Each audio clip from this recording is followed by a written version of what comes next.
পটুয়াখালীতে Bangla vision চ্যানেলের কুয়াকাটা প্রতিনিধি ও কুয়াকাটা পৌর যুবদলের সাধারণ সম্পাদক জহিরুল ইসলাম মিলনের উপর প্রাণঘাতী হামলার প্রতিবাদে মানববন্ধন হয়েছে। রবিবার ৯ ফেব্রুয়ারি বেলা ১১টা নাগাদ জেলা টেলিভিশন জার্নালিস্ট ফোরামের আয়োজনে জেলা প্রশাসকের কার্যালয়ের সামনে জেলা যুবদল, স্বেচ্ছাসেবক দল, গণ অধিকার পরিষদ, বৈষম্য বিরোধী ছাত্র আন্দোলনের সমন্বয়কবৃন্দ ও টেলিভিশন জার্নালিস্ট ফোরামের বিভিন্ন উপজেলা শাখার সহকর্মীরা ঘণ্টাব্যাপী এই মানববন্ধন করেন। পটুয়াখালীর জেলা টেলিভিশন জার্নালিস্ট ফোরামের সাধারণ সম্পাদক মুজাহিদুল ইসলাম প্রিন্সের সঞ্চালনায় সভাপতিত্ব করেন জার্নালিস্ট ফোরামের সভাপতি কাজল বরণ দাস।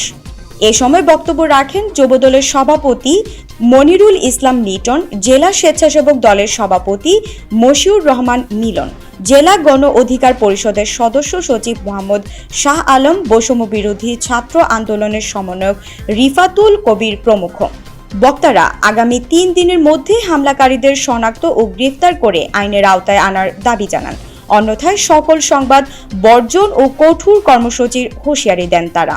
মানববন্ধন শেষে জেলা প্রশাসকের মাধ্যমে স্বরাষ্ট্র উপদেষ্টা বরাবর স্মারকলিপিও প্রদান করেন।